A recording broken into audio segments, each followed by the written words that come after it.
Long ago, there was a beautiful girl in the royal French court, but in just a few years, she left her family behind and moved to a cold country she knew little about.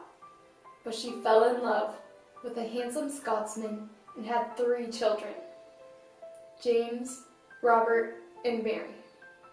Then she sent her little girl back to the French court when she was 5.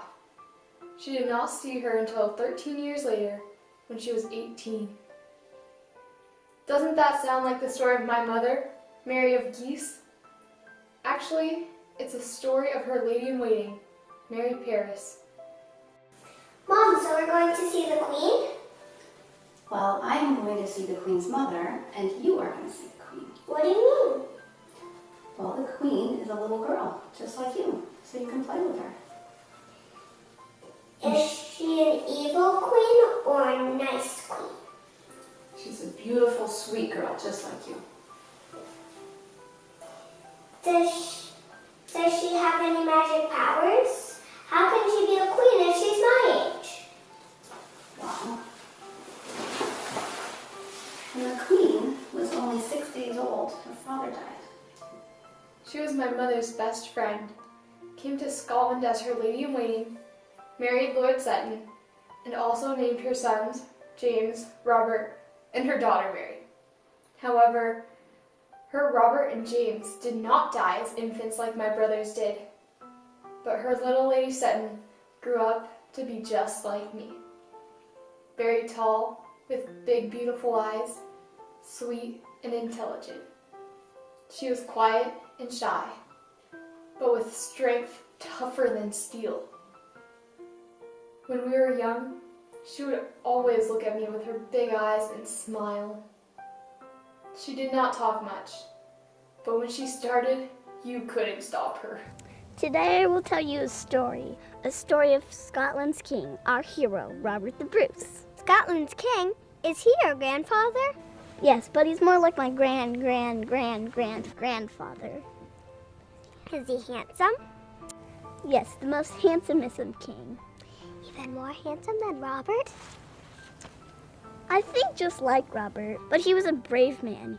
He first had to fight to get the throne, kill all his enemies without mercy. Scotland was under English rule, so they tried to kill him, but he ran to Ireland. Ireland? That's far. How did he run? Over the sea? Oh, I forgot to tell you. He ran to a boat, then he sailed to Ireland, and he made lots of friends. Like us? Yes, like us. And they served him, respected him, and loved him. Like me? Of course. Please don't interrupt. Yes, like you. Together they moved back to Scotland, fought off the English, and freed Scotland. Did my grandfather help? I'm sure he did. Your family was meant to be brave and loyal. I wish I were a boy, so I could protect you and serve you like my grandfather did. I would be the bravest soldier in Scotland, and I would protect my queen. Who said you can't protect me as my lady? Can I? Of course, and you can also be my best friend. She liked to follow me everywhere, like a little shadow. We were inseparable. But after several assassination attempts, my mother had to send me to France. She picked 4 little ladies in waiting for me, all named Mary. That was Mary Livingston, the daughter of Lord Alexander Livingston, who was my guardian when we went to France. Mary Fleming was the daughter of my father's half-sister, Janae Fleming. Stayed in the French court with us until she got pregnant by King Henry II and had to go back to Scotland. Mary Beaton, the daughter of Laird Robert Beaton, her mother, Joanna Renwall, was also my mother's lady-in-waiting. And then, of course, my little shadow, Mary Sutton. Her mother, Mary Paris, was also my mother's lady-in-waiting. But her father was the powerful and respected Lord Sutton. It must have been difficult for her parents to send Mary away at such a young age. But she did not want to be separated from her little queen. So we left with tears in our eyes and sailed to our destination. When we arrived in France, we were soon separated. King Henry did not want me to spend too much time in my little Scottish court. He wanted me to stay in the palace with his children. That must have been difficult for the two half-brothers and my little Marys.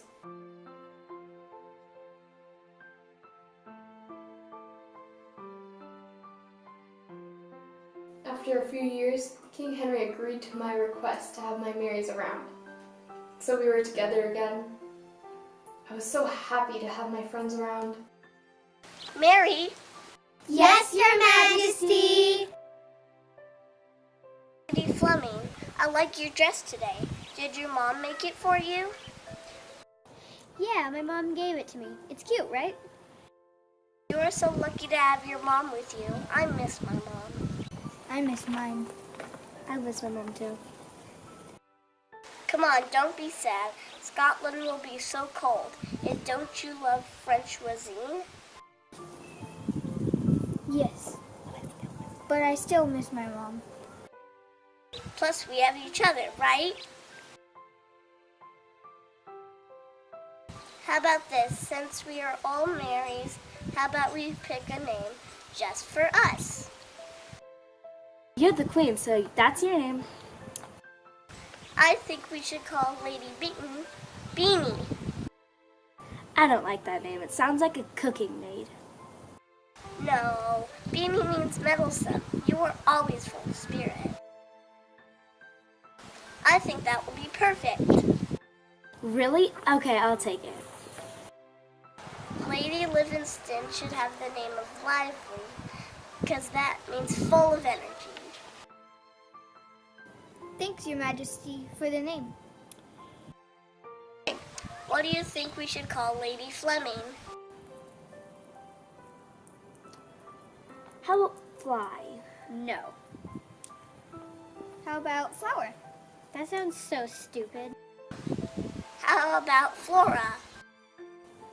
No, I don't like it. I got it. How about Flare? You light up the room when you laugh. Like a bright, wavering light. But flares go out so quickly. Not this one. You are the flare that never goes out. I guess that's better than fly. What do you like to be called? Whatever you want, Your Majesty. Lady Seaton. How about we call her Sit Down? How about shy swan? How about we call her Shadow, as if she's so quiet? We don't even know she's with us. Do you want to be my shadow? It'll be your honor, Your Majesty, if you don't mind me following you. However, they soon got used to the good weather and the yummy French food.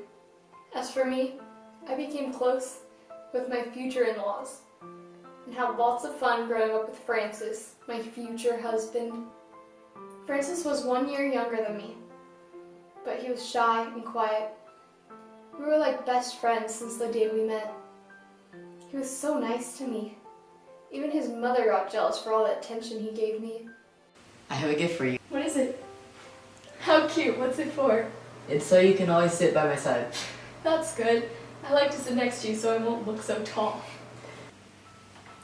Do you really want to marry me? Of course. Why? Do you have another girl in mind? No, it's just girls usually want to marry a king so they could become queen. But you're already a queen. You're so beautiful, intelligent, and sweet. So why do you want to marry me? Because I love you. What happens if I get sick or if I die? Then I'll make sure you won't get sick nor die. What happens if we can't have any children? If God wants us to have children, then we'll have a lot of children. If that is not in God's plan, then we'll just live happily ever after with the two of us. I am happy with you. Will you get really upset if I can't give you any children? No, I won't. Good. Then I won't have to worry about losing my head like the wives of my father's uncle, Henry VIII. King Henry chopped off his queen's heads and divorced 2 others because they couldn't give him a son. If you love me just for me, then we have nothing to worry about, right? Although there was no shortage of friendly faces in the French court, everyone liked me, everyone respected me. They knew I would be the future Queen of France, and that I was the proud daughter-in-law of the king. I sometimes thought God knew about my terrible life ahead, so I was given the chance to live my dream in France. I learned 6 different languages and read a ton of books. I was good with music and sports. Francis and I used to ride horses, watch sunsets and sunrises, played games, hunted, and traveled from palace to palace. In just 13 years, I had enough memories to last a lifetime. But every fairy tale has to end. Mine ended when Francis died. But if I die, who will protect you? You won't die.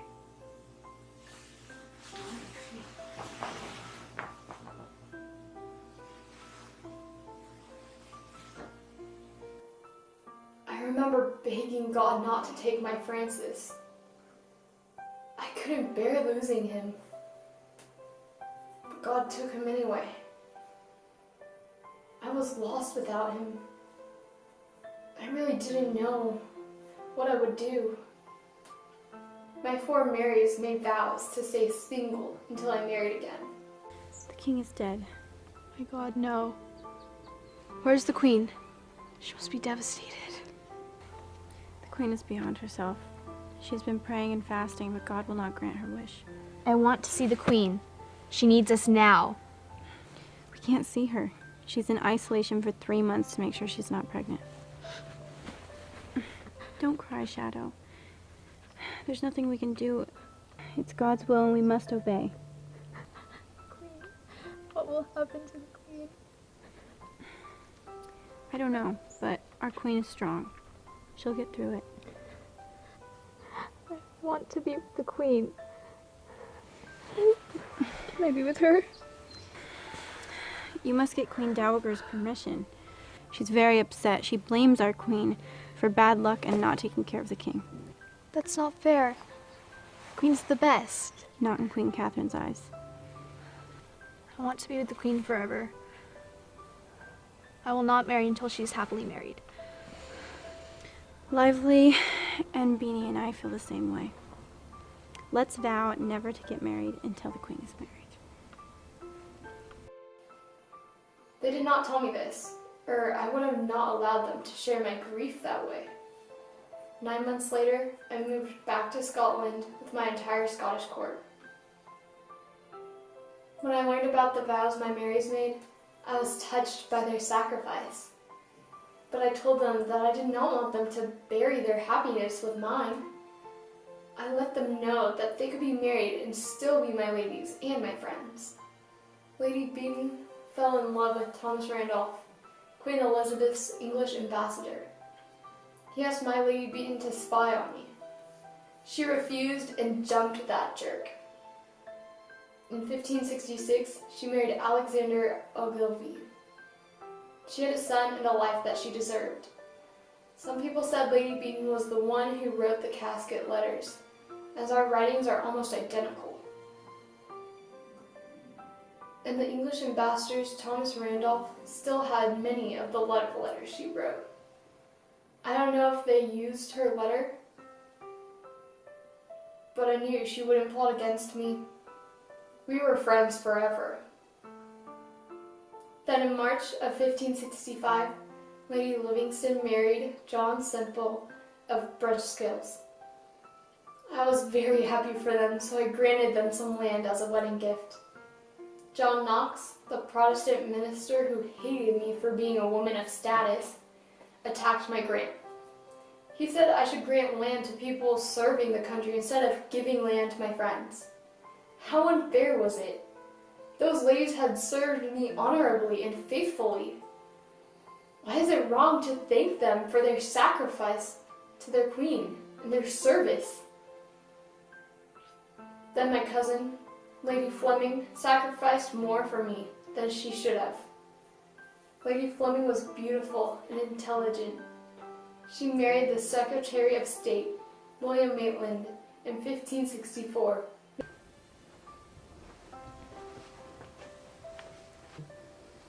Are you in love? Your Majesty. Tell me the truth, are you in love? I don't know if I'd call it love, but I'm quite fond of, Sir William Maitland, right? I just think he's so intelligent. And good looking. I don't care about looks. So do you love him? I don't know if it's love. Do you want to marry him? I don't want to get married. Why? I'm too young. But he is old. If he loves me, he can wait. Tell me the truth, why would you want to wait? Is it because of the vow? You know about that?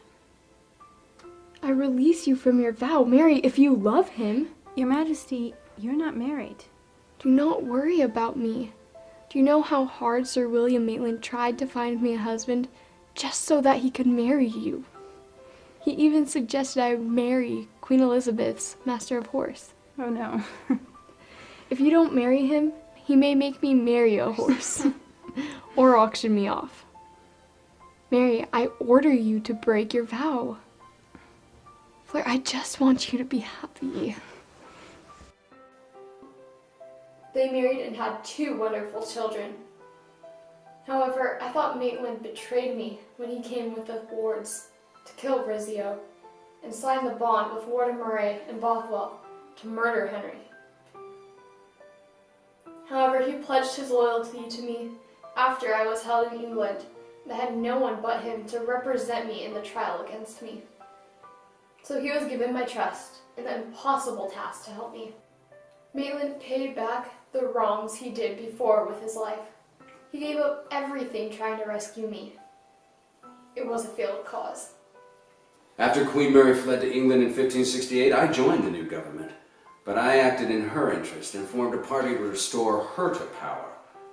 Serving the Queen at that time was dangerous, as the regents put Queen supporters on chopping blocks one by one. I was days from my execution when Sir William Kirkcaldy of Grange, the last supporter of the Queen, came to my rescue. The bravest man in Scotland saved the most brilliant Scottish diplomat. Together with his brother, Sir James, we held the last piece of land for the Queen of Scotland in Edinburgh Castle. I remember thanking Sir William for saving my life, but confessed to him that I know we are fighting a losing battle. He said, I am willing to die for the Queen so people will know that not all Scots are traitors and cowards. After Lord Murray's brutal killing of my supporters, Maitland kept the opposition alive for several more years, until he was captured with Mary Fleming by Regent Morton. They took all their possessions, including the jewelry I gave her. Maitland died awaiting trial. Some said he killed himself after being tortured. They wanted to hang and quarter his body. Poor Lady Fleming. She had to write to Queen Elizabeth to stop it. And Queen Elizabeth did. But Lady Fleming was left as a poor widow with nothing. My son, James, turned 14. He ordered the release of Maitland properties, but it was too late for Mary. She died that year. Lady Sutton had a lot of suitors, but she stayed with me during the turbulent years. Maybe she was too busy worrying about me. I told her that I would be happy to see her happy, but she stayed true to her promise to always be by my side. When I was held in Lochleven Castle and forced to abdicate, she came to be imprisoned with me. And then she refused to escape with me, so she could stand in front of a window, dressed like me, to divert attention. She never cared about her own safety. She did so much for me. Then she came to England to be with me when I was imprisoned and was possibly facing death. That was when I was angry for all the betrayal I had suffered. Then she came. I realized that I was not unfortunate. I had friends like her. Can you imagine how hard life could be to be the imprisoned queen's friend? Especially during the time when the Scottish Regent's first job was to kill all queen's supporters. Despite the danger, Lady Seton came to my side. Actually, in 1570, when Mary's mother heard about her illness, she sent me a letter asking for Mary's return. The letter was intercepted, and Regent Morton arrested both her mother and her brother Robert. They were about to be expelled from Scotland when Queen Elizabeth intervened upon my request. The Setons were released on the condition to never write to me again. I told Lady Seton to go back to Scotland, but Lady Seton refused to leave me. She would rather spend her life to serve a prisoner than to be free. Her kind heart and beauty caught the heart of Andrew Beaton, another loyal servant of mine. She reluctantly accepted his proposal under my urge, with one condition. She must be released of her chastity vow. Andrew went to France for the release, but he died on his way back. Broken-hearted, Mary stayed with me even when her own health began to fail. In 83, she left to seek treatment, but was never allowed back. 4 years later, Queen Elizabeth signed my death warrant. Mary retired to a convent of St. Pierre at Reims in France, where my mother grew up and where my Aunt Renee de Guise was the abbess. She continued to pray for her queen, even after my death. Before her death in 1615, James Maitland, Mary Fleming, and William Maitland's son visited her and found her to live in poor health and extreme poverty. He wrote letters to her family and my son, asking them to take care of her. However, not long after, she died at age 73.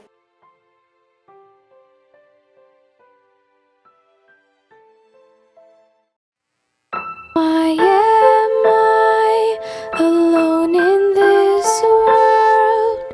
Shouldn't I be the one with all? Where are you, the one I called for? Is this the end, or is there more?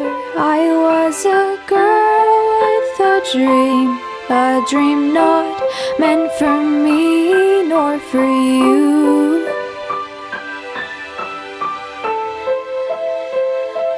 Do you know I once wished I could fly out to you? Let heaven hold the door. The dreams like these, not for girls like me. There's nothing but sorrow. Can you feel my heart? It beats for you. I am lost without you.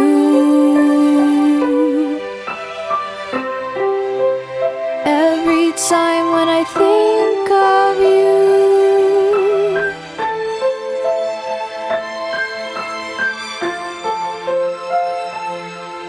I see love cut too short.